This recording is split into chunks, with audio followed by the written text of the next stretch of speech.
This episode of the Better Every Shift podcast is sponsored by The Fire Store.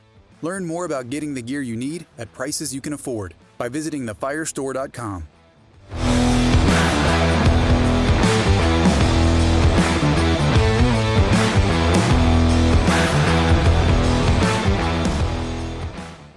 Hello, everybody. Welcome to the Better Every Shift podcast. My name is Aaron Zamzow. I am a fire lieutenant. Yes, I am now a lieutenant in Madison, Wisconsin. With me, as always, on this episode is the editor-in-chief, the captain of this ship, Janelle Fosquet. Janelle, welcome. How are you today? I am doing great. And congratulations, Aaron. You always call me the captain. Now I can call you the lieutenant. I guess so. I'm still in the firehouses, though, so I still have a connection with, a little bit what's going on in the fire service. And speaking of the fire service, if you think about turning or tuning this off, it will be $1 million mistake. Because today we have with us Chief Jerry Brant, who I like to call the $70 million man, who's written a lot of grants for the fire service.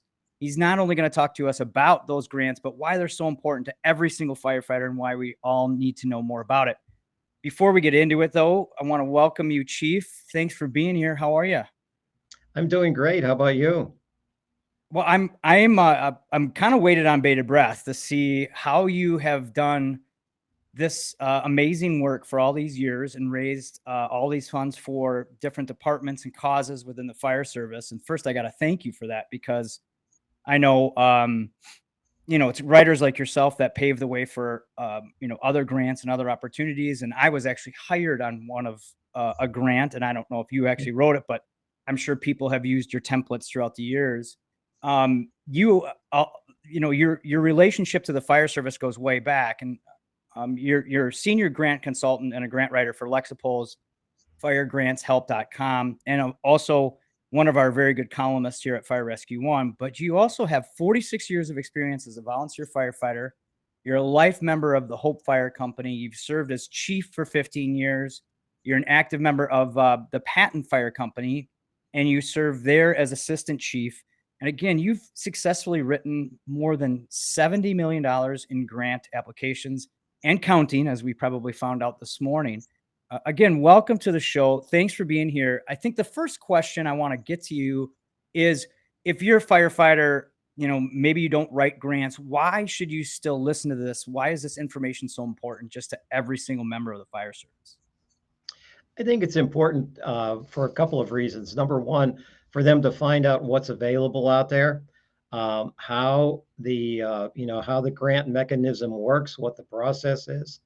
The other thing is, and we'll talk about this, I highly recommend that departments have a grant team, or whatever they want to call it. What I have seen over the years is that departments tend to just push this off onto one individual, and there can be some extreme consequences happen when you do something like that, both good and bad. And so I think it's good for everyone to listen to this. Plus, what else do they have to do for the next half hour or 45 minutes? Well, right. It could be worth millions of dollars. And I like that idea. I think a lot of departments would have, one particular chief or one member write for a particular grant. But because there's so much to them, or can be a lot to them, having other people, maybe as firefighters or even, people that are just entering the fire service, look at your department and utilize some people that maybe have writing backgrounds, right? Or research backgrounds, and form this committee. I think that was your main point right there, is that it doesn't just have to be someone in leadership, correct? Correct. And I think all instructors of classes that I have ever been through in my lifetime in the fire service all start out by telling stories. So, I'll tell this one. It was a department out in the eastern part of Pennsylvania. Wrote a grant for them, they got funded. I saw the award listing on the AFG page a couple of years ago. And a few days later, the president of that volunteer department called me up. I had always dealt with the chief, so I thought, this is something different, something odd. He proceeds to tell me that their chief is in the hospital in a coma, and that they don't know the passwords to get into the grant to accept it, because you only have 30 days to accept the grant. And so they were wondering if I could help them out to get that taken care of. And I put them in touch with FEMA, and we were able to get it taken care of so that they could get access into it. Unfortunately, their chief passed away, but those kind of things, yes, you don't want to go advertise your login and password information, but there should be a couple of people in your department who know it. And I know that's kind of an extreme story, but it happened. I can see that happening on, quite a few departments, and we've heard stories, of similar things where policy or whatever may have gotten to a point where like, well, I can't remember where they put that or what file that's in. As far as you personally, how did you get started writing grants and getting to where you are today with all this experience? My educational background, I have a degree in public administration, political science from St. Francis University. And at some point, I took one of those temporary jobs when I got out of college that lasted for 13 years. And then I decided, gee, it's about time to start doing what I really want to do and like. And so I got involved in the nonprofit world, working for a community development corporation, and started doing their grant writing. And that's what really, pointed me in the direction that I'm in today. Do you remember what your first grant was that you ever wrote? Uh, no, I don't. But I can tell the story that we had three grants that were due right in the same deadline period, and we were able to get two of them done. We didn't know if we could get the third one done.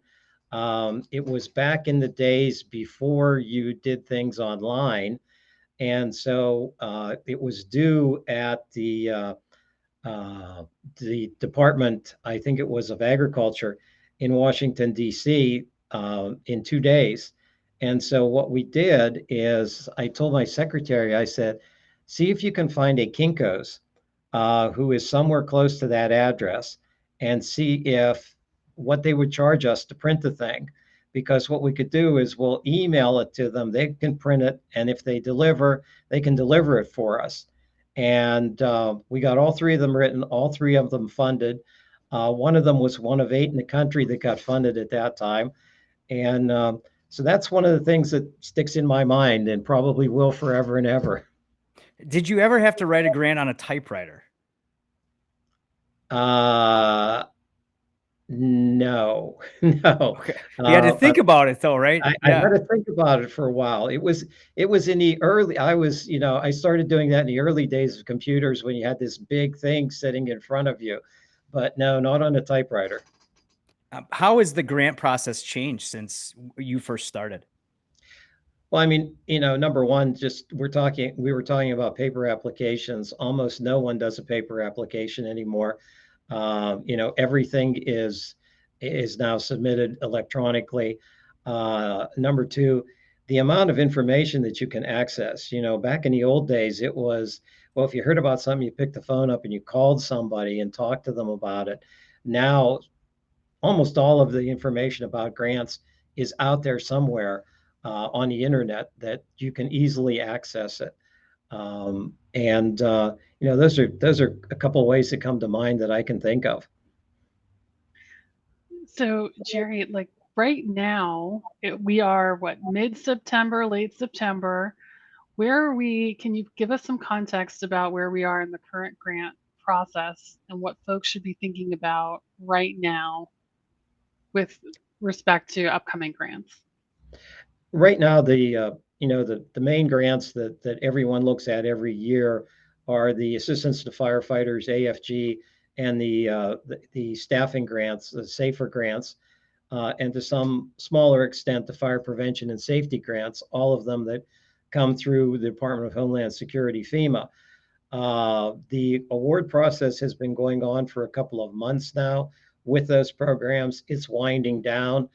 By law, they must have all of those monies allocated by September 30th of every year. So we're very quickly winding down the award process there, which hopefully, keep your fingers crossed. We don't get a government shutdown. Hopefully, that means that probably, early November, we could see an AFG announcement that they're starting to accept applications. So when you talk about applying, I'm going to start from like scratch. I guess I'm now a fire lieutenant, but I'm kind of a firefighter. I like the basic approach. Let's say, a common one now is based on health and wellness. Our fire department or a particular fire department, let's say they want to write for help with annual medicals. What does that process look like, and then how do you and your how does your involvement get into it then eventually? But take us from the very first thing. Hey, we need this. Now what? Well, I mean, I talked about it earlier. The key ingredient in the whole grant process is planning. And, I know some people out there think that planning is fooey gooey and you can only see so far in the future and what if and all of that. But, um, you know, I am the Pope of the Church of Planning. I preach it constantly to everyone because you can tell applications that have been planned and well thought out, and you can tell something that was done, in 2 days with a couple of people on the back of a envelope or something. Um, Everyone knows that these grants are going to occur annually. We don't know the exact timing, whether it's going to be March or May or, what time of the year.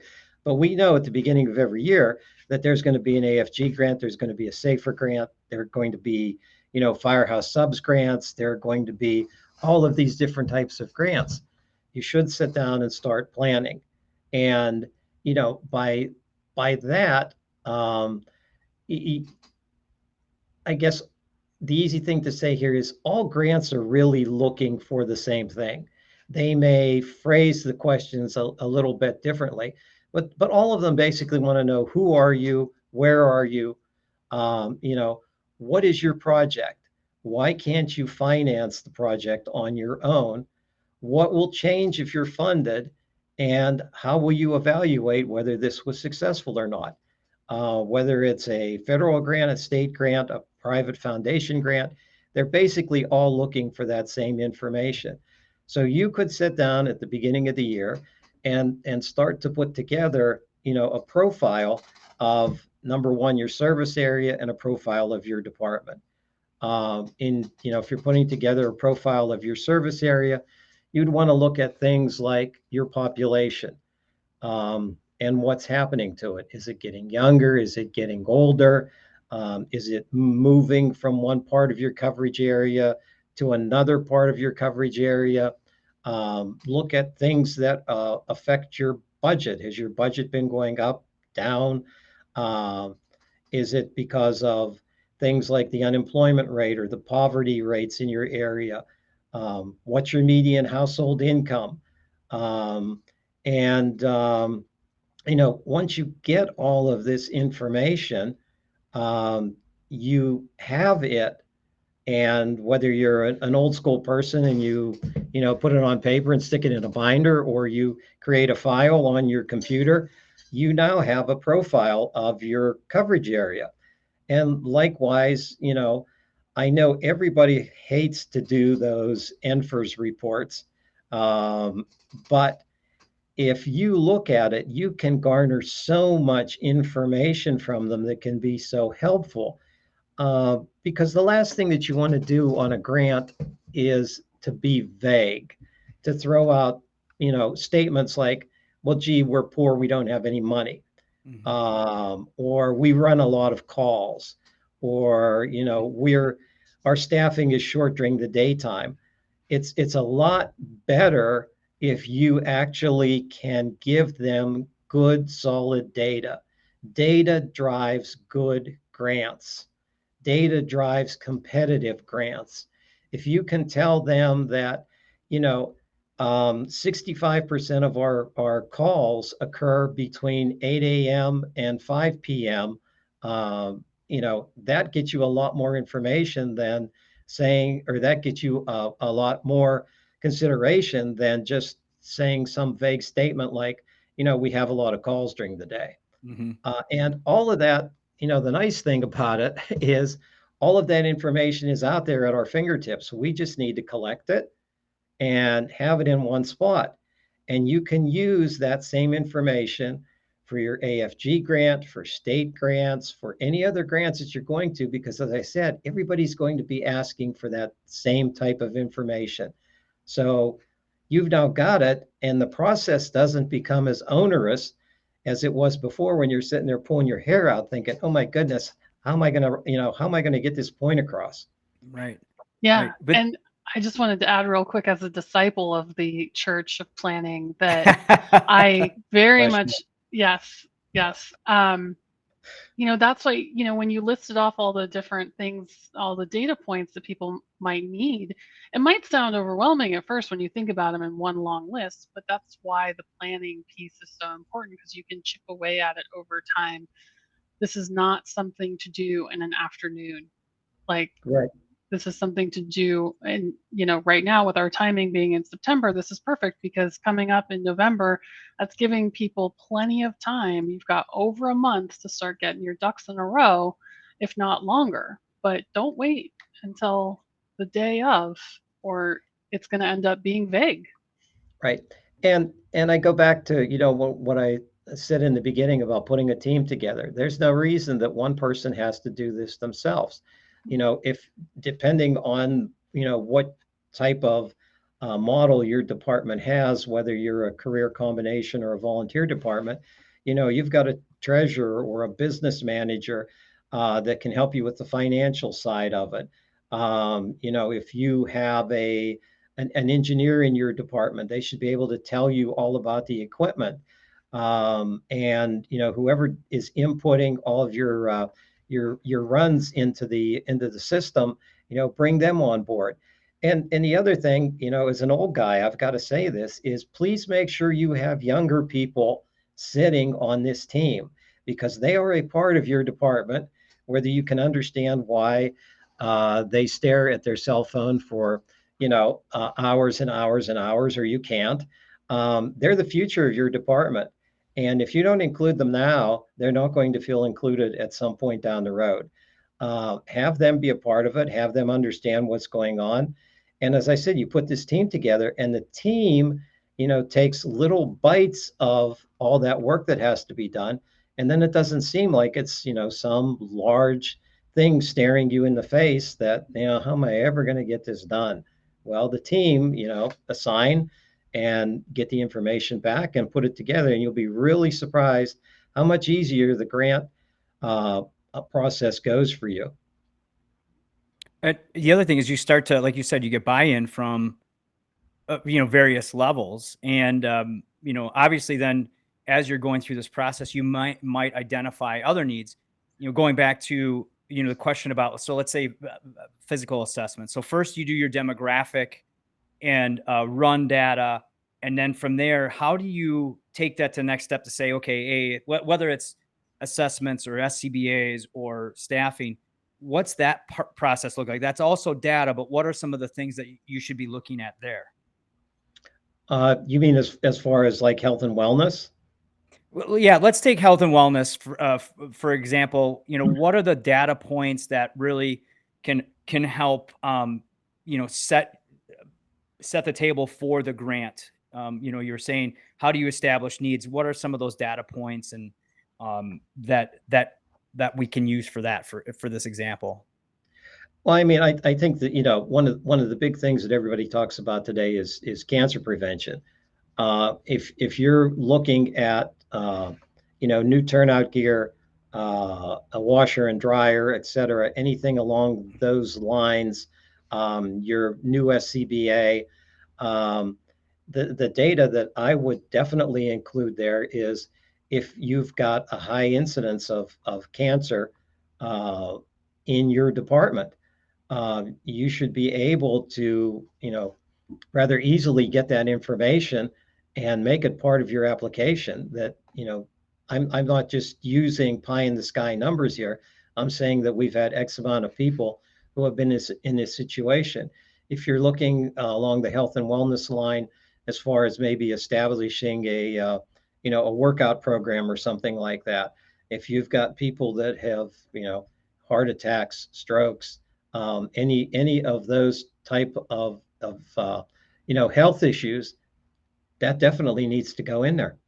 Injuries as well, correct? Lost time to that. Yes, and the big thing, whether we're talking specifically about a health and wellness or we're talking about new turnout gear, you should document injuries. I have a lot of departments who, when I first started telling them about this, said some nasty things about me, but then they realized that the whole reason that they were doing all these reports is because we started getting them money. If I'm on the fire ground and somebody comes up to me and says, hey, I cut my hand, that's an injury. It should be documented. And the reason they cut their hand is because their gloves were, 19 years old or something and falling apart. Tells your story. Right. The data isn't here to get anybody in trouble, right? No. The data, I mean, especially in this day and age, is really, your friend in a way, if you can utilize it, capture it in the manner in which you need to. And that has changed, or I guess I should ask you, how has that changed? You were saying data is really easy now compared to before, but what did you used to have to do before? Get on the phone or actually like count calls, or how did that used to work? Like, Yeah, I mean, before there was no central repository for you to be sending your fire reports in. So I can remember, when I started as a junior firefighter back in 1969, we literally signed a book, signed a tablet, and all it basically had on it was the time of the call, what the call was, and the address of the call. And then everybody signed underneath that who was there. And so if you wanted to know what was going on in those days, you had to go back through all 180 calls or whatever it was, and transcribe all that information down. But the other side of that, back in the 70s, 80s, even into the 90s, there weren't a lot of grant opportunities. Most of the grant opportunities have really started in the last 25 years. Well, and thank goodness for technology, right? Oh, Helping us absolutely. quite a bit.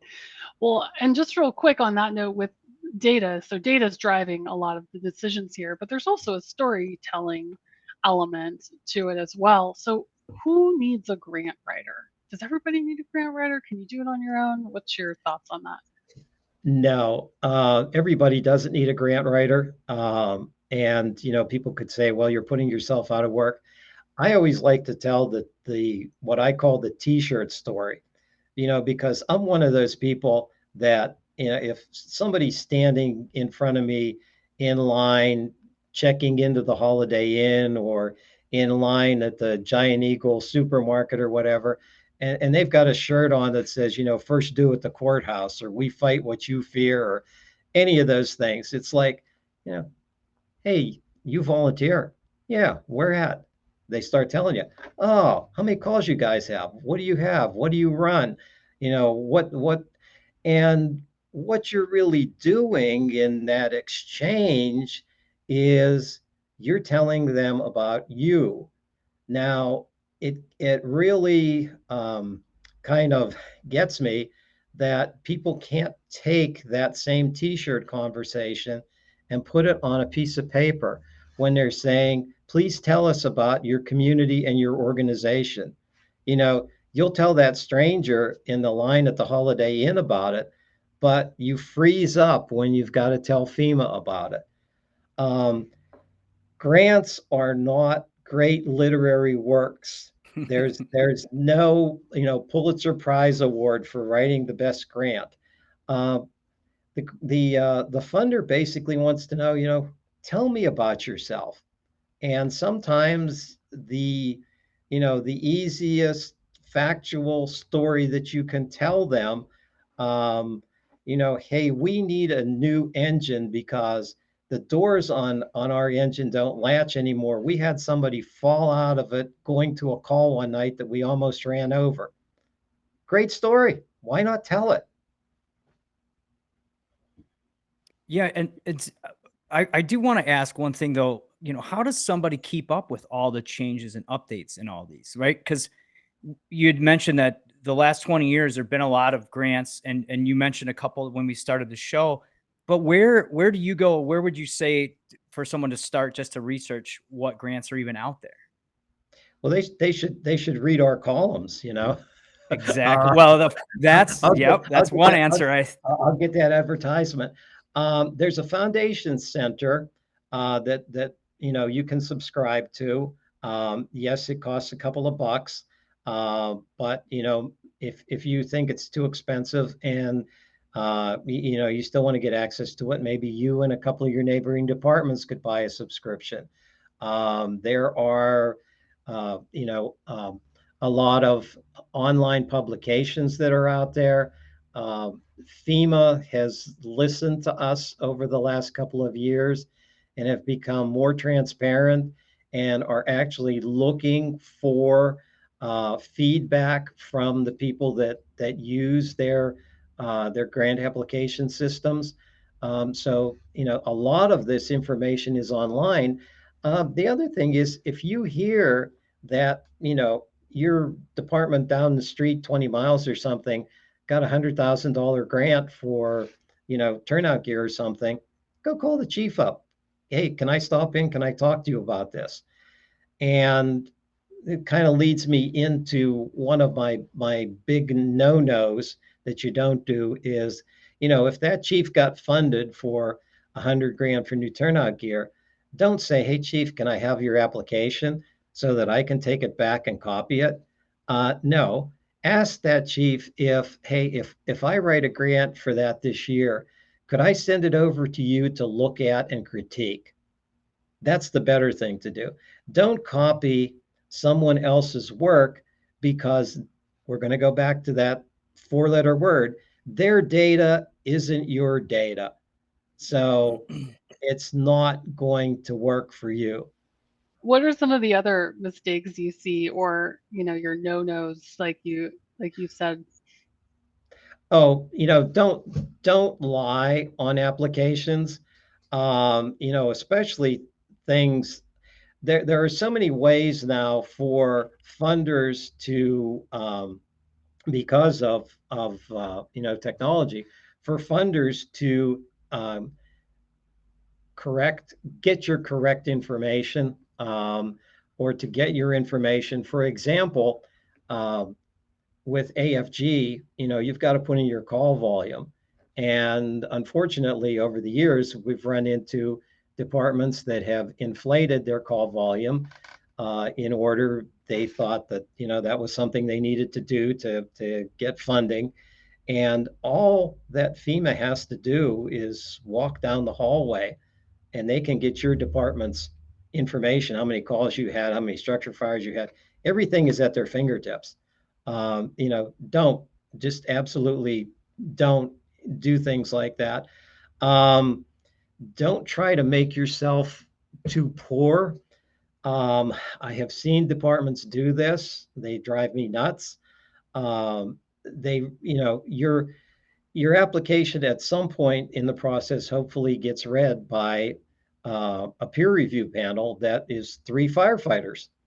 And if you try telling them that you're running 250 calls a year, you have 4 pieces of apparatus, and you have a $29,000 a year budget, they're just going to sit there and laugh and fall off their chairs. Be realistic about all these things, because you're not going to fool anybody. You're just going to have an application that isn't going to get anywhere. So, Chief, when these grants come out, you had mentioned September 30th that is the last award for this year, and then I think we were talking behind the scenes that possibly October, end of October, November, the next year's AFG grants and safer grants will be open. Take us through the process a little bit of what we can expect the next year, when deadlines, when you expect, or what's happened in the past, kind of, what can we expect here? Well, in the perfect world, and we, like I said, we hope there isn't a shutdown. Normally, somewhere about 30 days or so after the closing of this year's awards, we would see a grant opening. FEMA will advertise that, and make announcements about it. You can then at that point access what's called the NOFO, NOFO, the Notice of Funding Opportunity. It lays out, what the eligible projects are, who the eligible applicants are, what priorities they have for this coming grant cycle, how much money they have. There's definitions in there. There's everything under the sun in there that you'd want to know. And there's also a contact number for the help desk that you can get in touch with if you have questions. Usually, once that grant opens, it stays open for about 30 to 45 days. And once it closes, since it is electronic, if it closes at 5 p.m. Eastern time, at 5:01 p.m. Eastern time, you will not be able to submit. So, and then normally what we have seen is about somewhere around 90 days or so after the award period, or after the closing of the grant, is when we'd start to see applications being awarded. The process that it goes through, to talk about that for a little bit, everybody who submits an application, their application is read by a computer first. And the computer is looking for certain information to pass it forward, or certain information to say, hey, you're going in the garbage can. You're not getting funded. And once you get through that computer part of the application process, once you get through that review, then if you're selected, it actually goes to 3 human beings who sit down. As I said, they read them, they score them, and then if your application scores high enough, it goes to what is called the technical review, where somebody at FEMA gives it a last look. There may be something that you need to do. Typically, we see if somebody includes a grant writer fee, at that point in time in that technical review, they'll get a hold of the department and say, hey, we want to see a copy of the front and back of the check that you paid the grant writer, with a copy of their contract, those type of things. If they're doing a washer dryer or a SCBA filling station or some of those things, they may have to do what's called a historic and environmental review. So, at that point in time, in that technical review, they would be getting a hold of you. And then after that, FEMA will start the award process. So that could begin right in the first part of the year, first couple months of the year, then in 2024, barring a government shutdown, correct? And that's when they start. Yeah, what we have seen in the past when FEMA was running, full steam ahead, is normally in the spring. If they took applications sometime in the late part of, this year, sometime March, April of the following year, they'd be coming out with awards starting. The Fire Store, equipping protectors with passion. Every decision we make as a company is about you, our customer. We wouldn't be where we are today without you, and we don't take that lightly. We understand that having the right gear can mean the difference between life and death. Our goal is to get you the gear you need when you need it, at prices you can afford.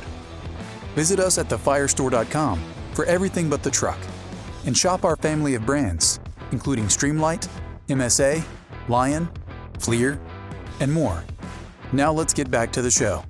Is there anything that you have maybe some insight as to what are the things that maybe AFG will be looking for this year for grants? What emphasis? I think it's going to continue to be the same couple of priorities.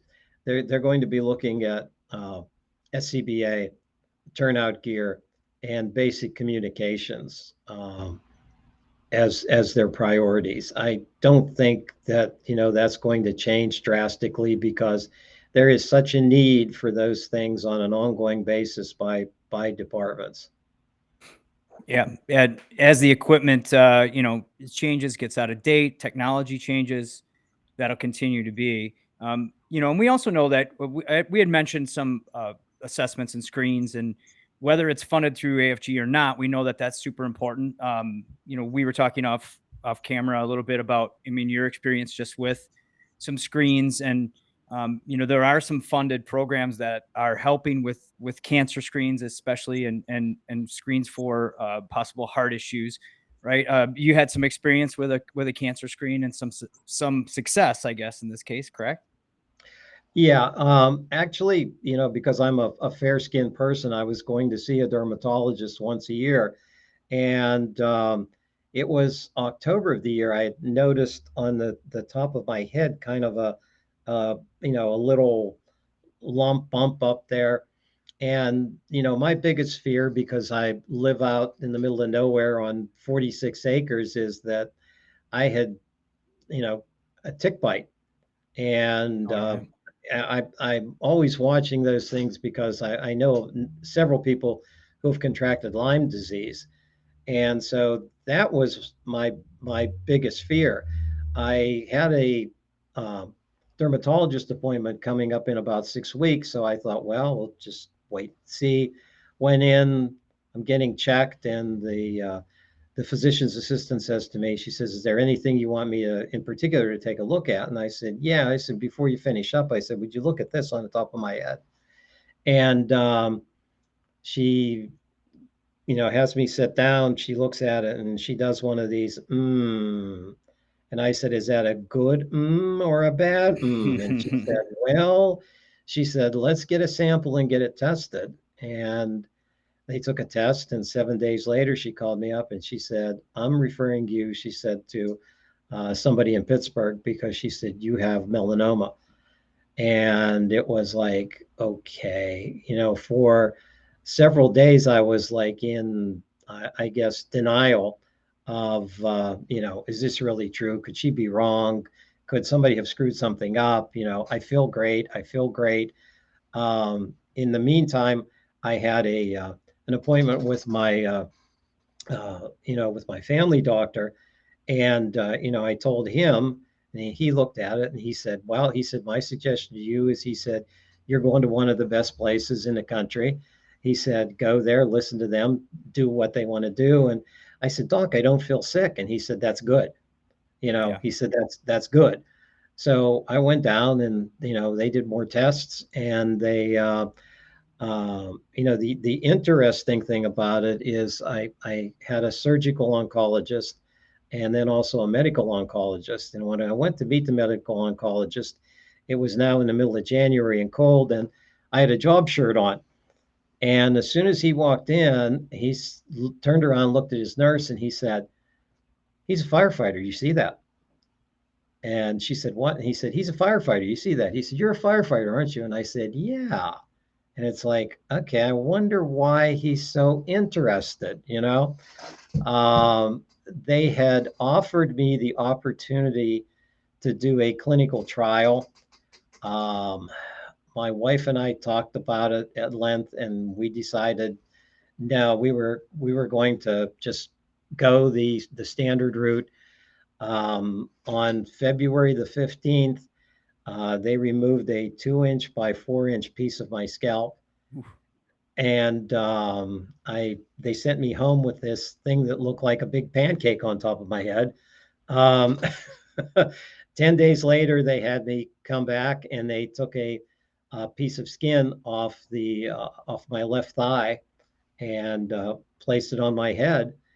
And you know, that's that's kind of, my story about it. I was, then going through a period of immunotherapy after the two surgeries, and went through 6 sessions of the drug Keytruda, and then had a after the 6th session had a negative reaction to it, so they took me off that. But I just had an appointment 2 weeks ago. I get a scan every 3 months, and a doctor's appointment following it up. And so far, I've been now, I think it's 19, 20 months cancer free. Awesome. And, they have now, because of my progress, instead of going every 3 months, I'm now going every 4 months. So I consider that a big victory. Yeah. Yeah. And it's how to tie this back in, obviously, with our topic of grants. I mean, this is all coming together. It's how do we make the fire service safer? How can we make it more healthy? How can we stay ahead of the data trends that are saying firefighters are more likely to get cancers, Yes. and heart disease and PTSD, and by using better updated PPE and better gear, and by utilizing these grant systems that are out here, we can start making strides at being I'm not going to say a safe, but I'm saying a safer and a more healthy fire service. And obviously it's a work of individuals like yourself, and the knowledge that you're sharing, and that story. And hopefully that this resonates with somebody and says, you know what, I'll go get that looked at. Or we're going to write a grant because we've seen 4 people with skin cancer, or we've had, a couple people with gloves that have failed, relating those things back to, particular instances or equipment, and then writing for these grants is only going to make your department stronger. And, yeah, again, appreciate you being honest about your story and all your insight. The one real scathing question I still have is like, okay, so say you have a chief that's skeptical. It says, I've written for 3 of them and I've never gotten them. Um, you know, we, I don't have the time to do it.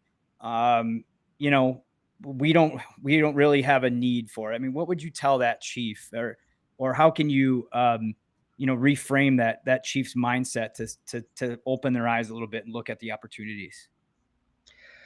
Well, I think what they have to realize is, uh, you know, 25, 30 years ago, we didn't realize that, there were these issues out there that were impacting our departments.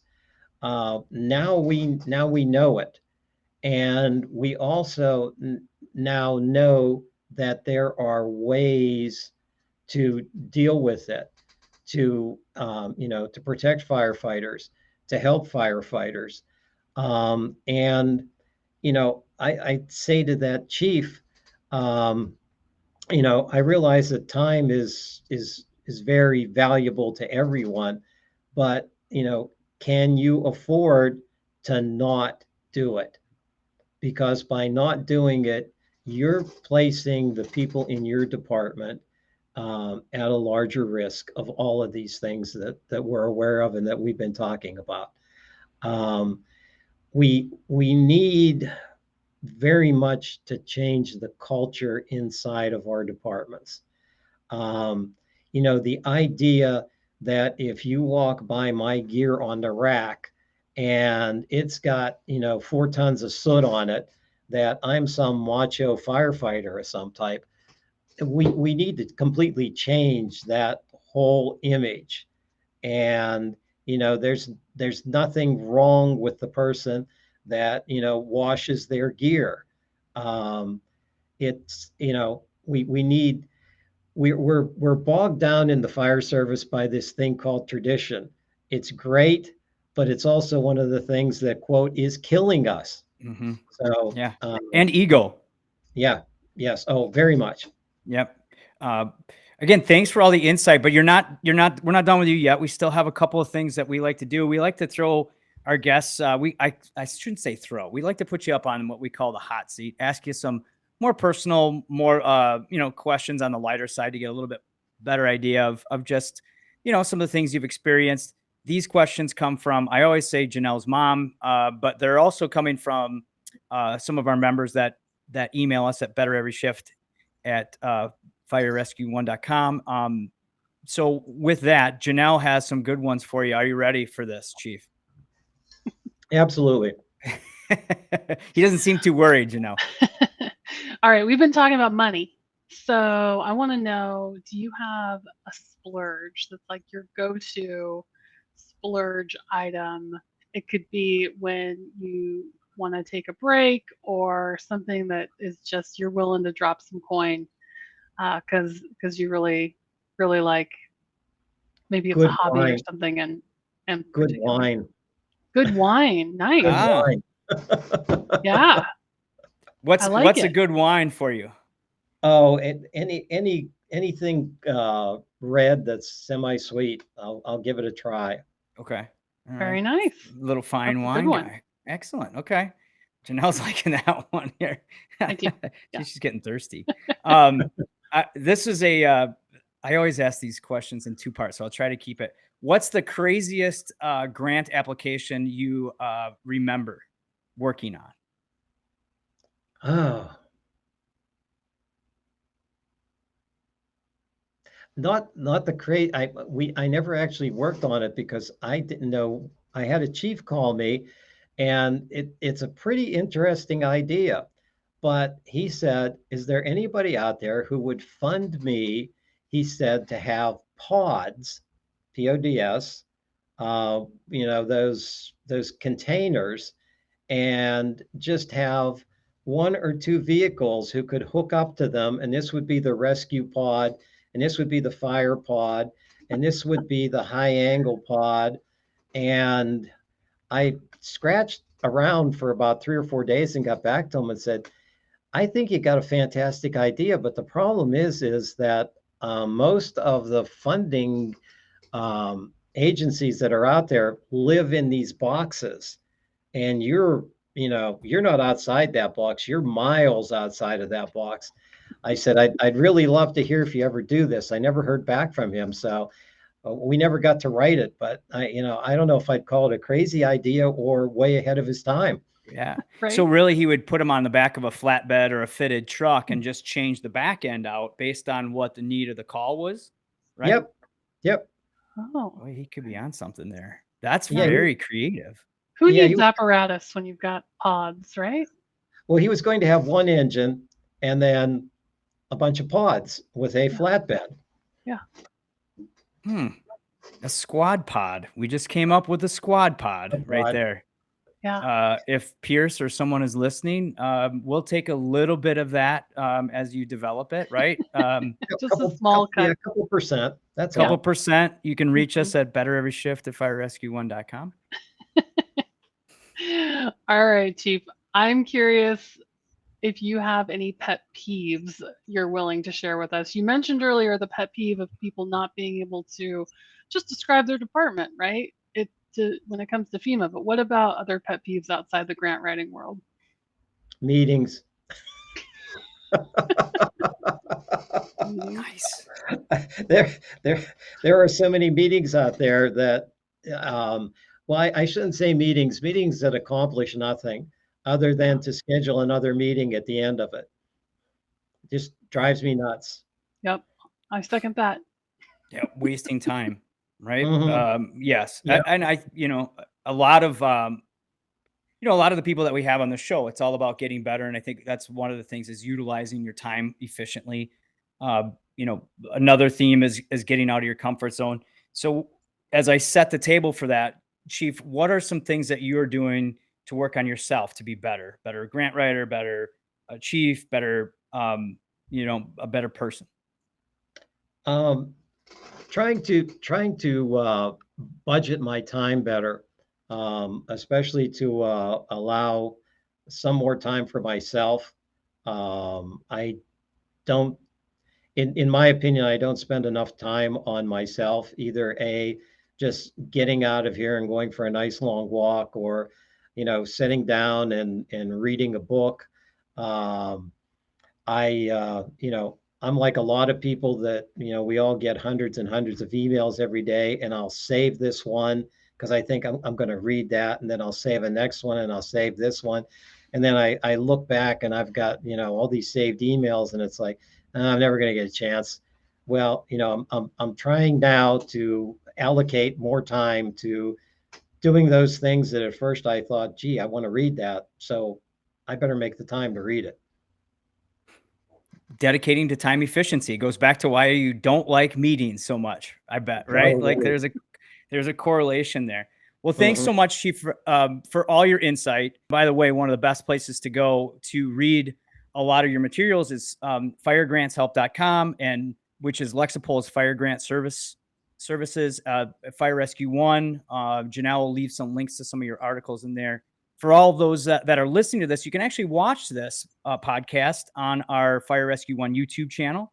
You can also email us at bettereveryshift@firerescue1.com. We love feedback. We love you to rate, review the show. Please tell us if we're on something or onto something. If you want us to ask our guests some particular questions, please send us a message. Thanks for listening. And most importantly, everybody, make sure that you learn something, do something, and share something to make you and those around you better every shift.